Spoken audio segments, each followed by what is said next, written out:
That's when I came across this fucking guy. Klonoa is a 90s platformer created by Namco, now known as Bandai Namco. You might know them as the Pac-Man guys or the Dark Souls guys.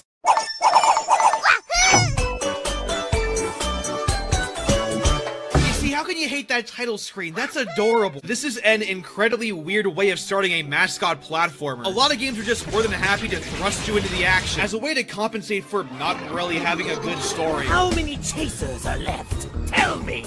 You didn't say please. Hey guys, welcome to my Freedom Planet audition. Shit, a crash happens, and the sky goes all gray and shit be getting kinda scary. But then turns out it's just a dream, and our friend Hupo is right there next to us. So the dream is both a flashback and not a flashback. A little cliched, but hey, it sets up what you need to know. So the big gimmick of this game is that it's a 2.5D platformer with inflation mechanics. Inflate enemies to throw them at each other, jump off of enemies, create weird So we enter into this area and encounter this guy, apparently. This is Baloo, who's building a giant statue for Lafitte, a diva he seems to really admire. And by admire, I mean wants to fuck. Okay, that's cool, man. Keep telling that to this 9-year-old. I'm sure he'll understand. Tall, imposing a fashion demon named Gadius. And his sidekick, the fucking Joker. Man, he's a fucking little giggly-ass annoying dickhead. So let's kick his fucking ass real quick. And now it's time for our first boss of the game, with his goofy-ass name, Rongo Longo. Goofy oingo boingo ass name.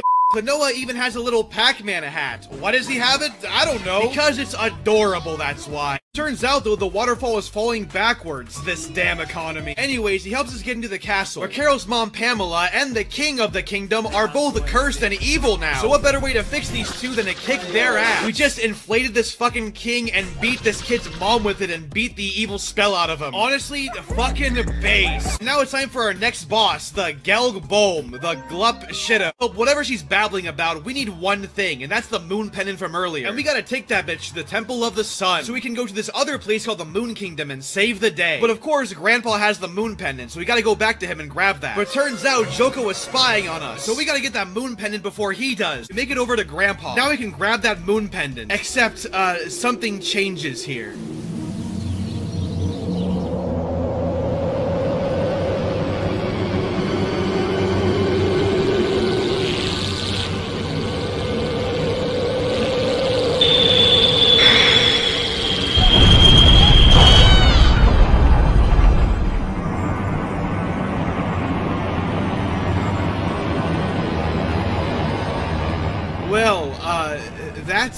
And without any villain monologue preluding it or anything, they hit you with a fucking drone strike in front of a goddamn 9-year-old. And all you see on Klonoa's face is this. You can tell he doesn't even know how to respond to this or to process any of this. Calling this heart-wrenching would be an understatement. And the only thing we can do now is get our revenge on Joka and fight him, who now has that moon pendant, who is proud of the fact that he just committed a war crime, you know, bait. Hearing Klonoa's voice after his grandpa dies just makes you want to turn off the game. Give the poor kid a fucking rest.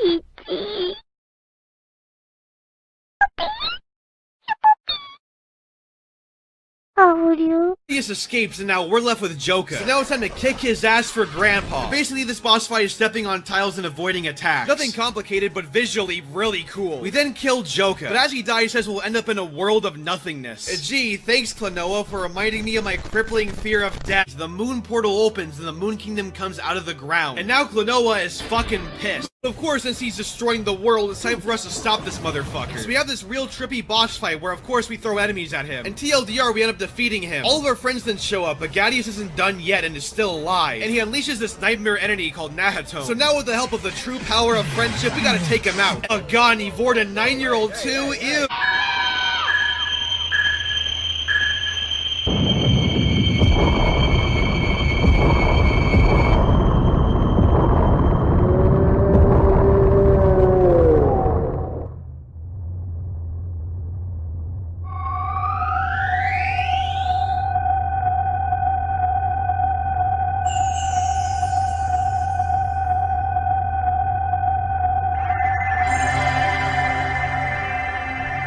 Mom, So we did it. We saved Lafitte.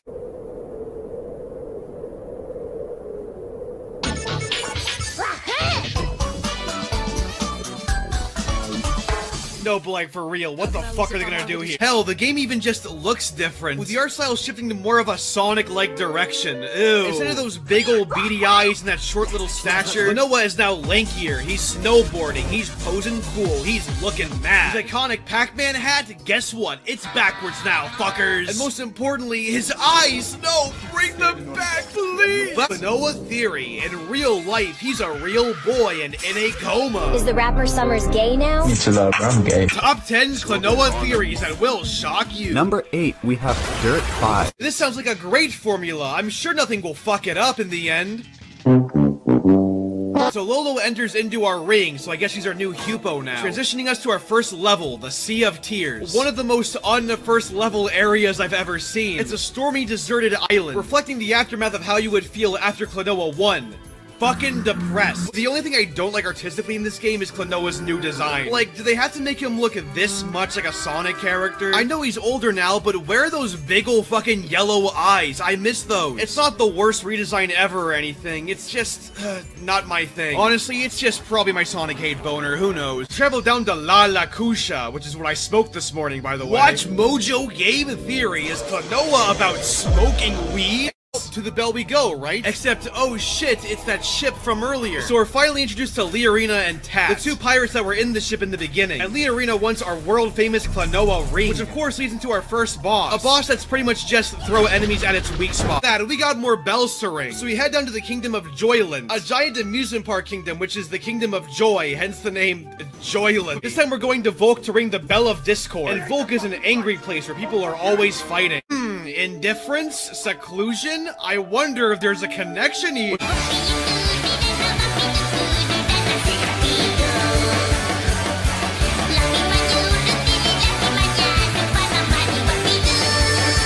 For the record, I have no clue why Klonoa is singing here. I don't know what narrative significance it has, and honestly, that kind of makes it better. And after we beat the boss, that old tree is actually impressed of our determination. And he finishes by saying, doubt is a part of us all that we can't deny. But if you can accept doubt and move forward, everything else will eventually fall into place. Damn. Born! And we give him all the elements, except, wait a minute, it's Leorina of the old eye! And she uses all the elements to get vague revenge on people! Oh no, not the stock market! And along the way, we keep hearing that dream voice telling us to help them. But no time for that, we're too busy dealing with Leorina right now, who tries killing us, but for some reason, something malfunctions. Something called the power of sorrow is overtaking her. Her destroy lonely wolf is overtaking her, transforming her into a giant Pokemon we have to fight. I am the opium creature. Get out of me!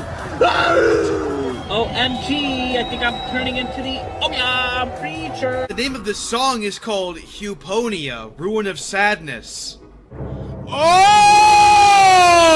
Of course, it was this little piece of shit! I'm gonna find this little blue fuck and choke him out!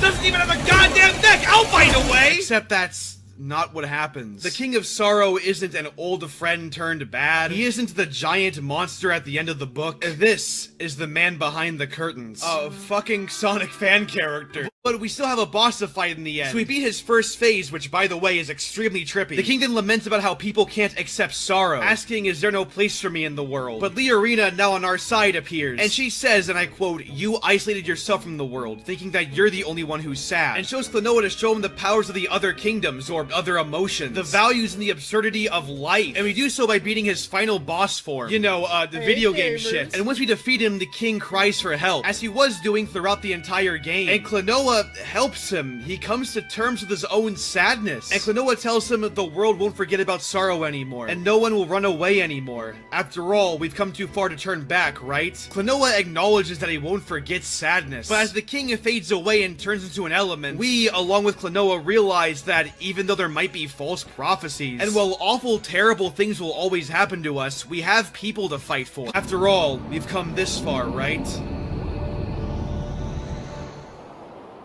Now let's discuss how they fucked it up. There was a beach volleyball game released everywhere on the PS1 except for the West, my country. For some reason, Klonoa's British in it. I don't know why. But honestly, it might be my new headcanon. Here we go! I woke up in a fucking steaming mood, yeah? Cause I live in a shithole!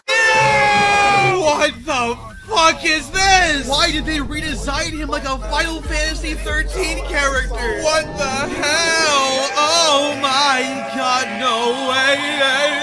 He looks like a Sonic character you draw porn of. He's supposed to be 9 years old in the first game. Can we stop making Klonoa look like a fucking Sonic character, please? That means the few moments he does talk, it's gotta be real special. But we'll see each other again soon, right? Hey, let's go and hang out in the field together. Too bad the voice actor sucks dick. You said that we'd always be together! Help! Help! I can't believe I'm saying this. I liked it when he was British. Proper British Disney, Part 35.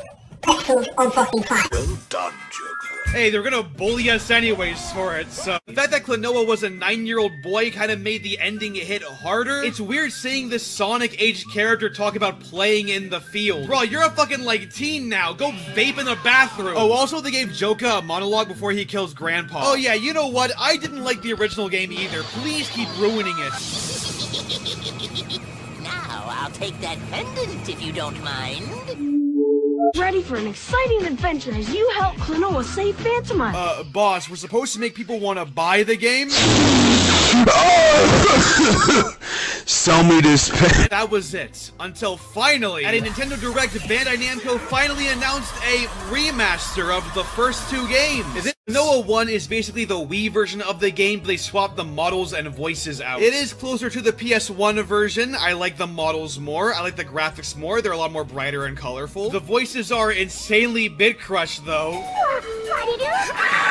Then there's Klonoa 2. The game removes cell shading and is way too oversaturated. Characters always glow for some reason, but I'll admit, I would like to see him just one more time.